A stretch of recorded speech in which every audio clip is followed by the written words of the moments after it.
So we were about to get going. Just had our our B&B breakfast, which was really nice and had reasonable coffee. We are in a little bit of disarray. Unfortunately, while she doesn't like to admit it, Jen's feet started having issues last night. She got a number of blisters, and it seems like the road walk miles just aren't being too kind to her. If only somebody had given her advice about swapping shoes and things, but yeah, what are you gonna do? So we are currently looking at options, but I am suspecting today, instead of making it into a Columbia hotel like we had kind of planned, instead we are going to stealth camp out in the farmlands a little bit short. And then the following day we will be in Cahoica, which is the problematic area. Also, whose bright idea was it to have an open toilet right next to the bed? Gives you that nice combination of van living too close to a toilet plus staying at grandma's. We do have some trail angel options, so we can figure things out. We're just gonna get going and see how far we can go. Yesterday we didn't leave until noon due to the thunderstorms, and we ended up making about a 24-mile day. Granted, we hiked until 10 p.m. and we can't keep doing that if we're going through more urban areas. Bigger thing though is just we can't really predict what Jen's feet are going to do, so play it by ear.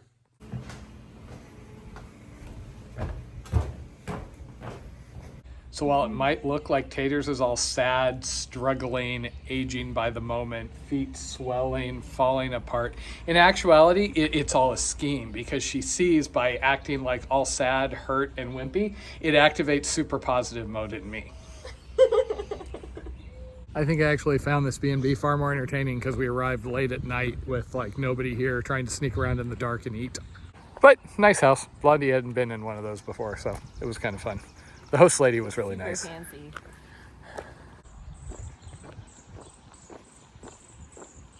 We just had a guy catch sight of us and then jump back out to say hi. He was at that bar we passed last night that we both really wish we could have stopped at, because people are all fun and like talkative, but somebody wanted to get like at least 5 hours of sleep.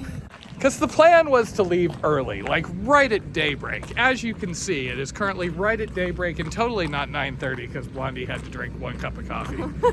Meanwhile, I had to do the heavy lifting and drink the other 6. Gotta get them nice corn establishing shots, Jen.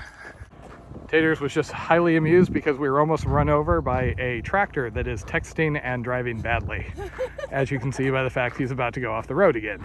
So sometimes trying to read the tea leaves behind the ADT routing in an area can be kind of difficult. Here, we're on a road. This is good road walking, no complaints. This is kind of ideal. But here, I mean, there is a levee. Honestly, like for most of the day, it looks like the levee would actually make for easier going than going in between farmhouses, other than not having access to, you know, doors to knock on for water. So we don't know. There also doesn't seem to be a lot of updates to the ADT routes. Hiking America does publish hiker reported changes, but I have heard from at least one trail maintainer on one of those, you know, overlaps between the ADT and another trail that they have sent updates to the ADT Society and haven't yet seen it pushed out on their map set. So who knows? I am flexible on the route out here, except for things that just feel like cheap shortcuts. Don't want to miss out on all my quality time with corn and soybeans. The guy that just stopped had a house in southern Illinois and has seen us walking along Highway 3 the other day. Saw us again and just had to stop and ask what we were up to.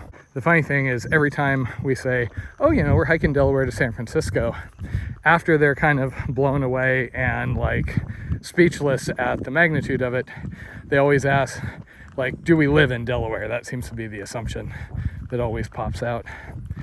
I think it's just because they get so blown away that we're going so far and we're not just, you know, practicing for a hike by carrying packs on our back, that it just kind of comes out while their mind is reeling.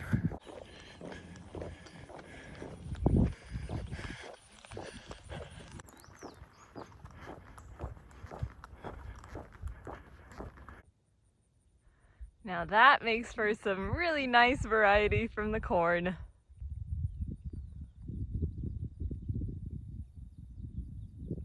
Really pretty with the clouds and stuff. Jen is excited because she just found something other than corn. She has correctly found a weed. No, a whole field of sunflowers. It was beautiful.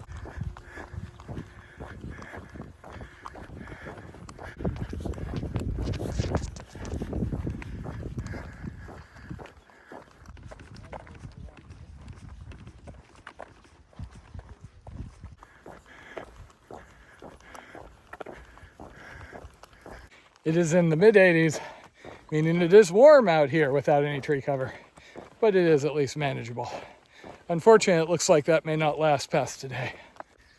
And it is getting exciting out here because there ain't much as far as opportunities to get water. We have what looks like a few houses up ahead, and if those don't have it, we may be in contingency mode for a bit here. So that bluff over there is what we were hiking along yesterday. This is odd, like I said, it's basically straddling Bluff Road on one side and the levee on the other, and having us wander through fields.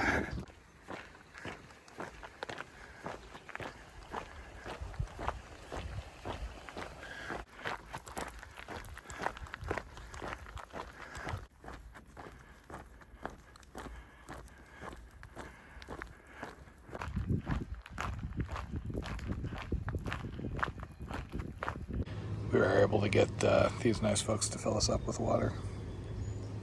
We are grateful for the water, but there is certainly a bit of a tang to that one. This is where the crystal light comes in helpful. It can kind of mask it. If it gets really bad, like southern Florida with all the sulfur, the peach iced tea crystal light is pretty strong and hides almost everything. They were a little busy because they were loading soybeans into trucks, and they're running loads somewhere over here. We had knocked on the door and a kid did come out and fill our water for us. Nice folks. Jen's feet are managing okay. It is about 3 o'clock and we have done 11 miles. We didn't get out till about 9:30 due to the magic of Matt talking too much at our 7 a.m. breakfast.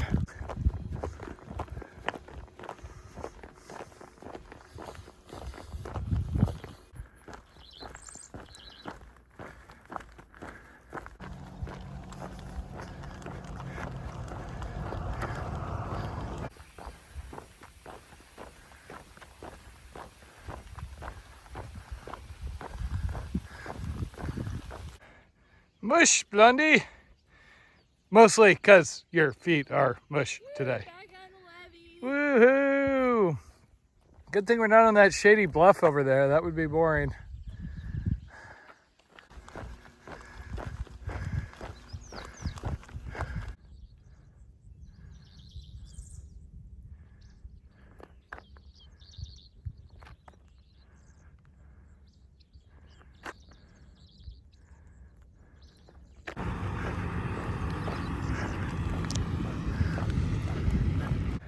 So those loads of soybeans that were running out of that house seem to be being loaded onto barges. Jenna just joined me down here off the side of the levee in the shade, and truck drove up and said, "You want some water?" And we're like, "Yeah." Turned out he was actually looking for us and had almost turned around, but managed to find us with cold water and ice, and we are currently far happier. So I've talked before about how the most memorable acts of trail magic that we've come across are the actual unexpected, real magic sort of things. On the PCT in 2020, because that was the COVID year, we only got, 3-4 instances of trail magic, assuming you're counting that lady that flashed me. But the thing is, they were so unexpected, like out of nowhere, it just blew us away.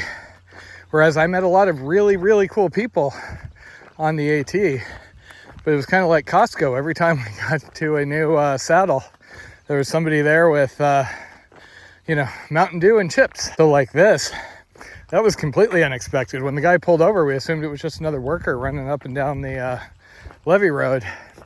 And as it turned out, it was somebody that watched our videos, hadn't let us know. He just came looking for us based on the Instagram posts I do. They're a little more live than the YouTube videos. And I had been cooking because it is, 4:30, 5 o'clock. And that is the warmest time of the day out here. And he showed up with a cooler filled of ice cold Cokes and water, and we are both far cooler and far happier at the moment. It is amazing how much cold liquid lowers your overall temperature and improves your mood. This is why hiking in places where you get spring water can be easier despite the heat, because it's easy to kind of cool yourself down. Since he is headed back the way he came, he's actually going to drop some frozen water bottles for us about 12 or so miles ahead. So we're going to push it. That'll put us close to 30-ish miles, but we think we can camp up there.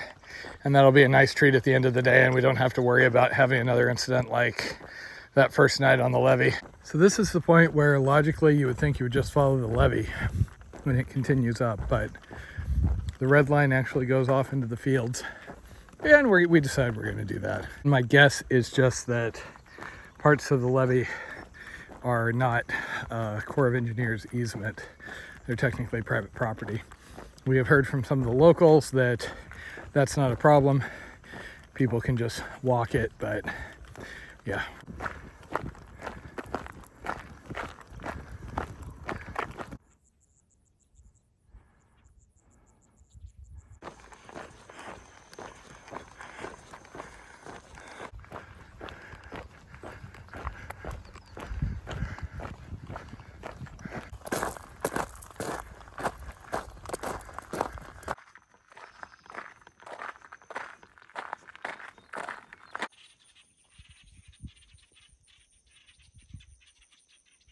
So it is 8 o'clock. It is finally cooling off. We are getting ready with headlamps and whatnot because we have another, I don't know, what is it, 6, 7 miles left? Good news is it's cooler now and we are out in the middle of bloody nowhere, so we don't really have to worry about getting run over tonight.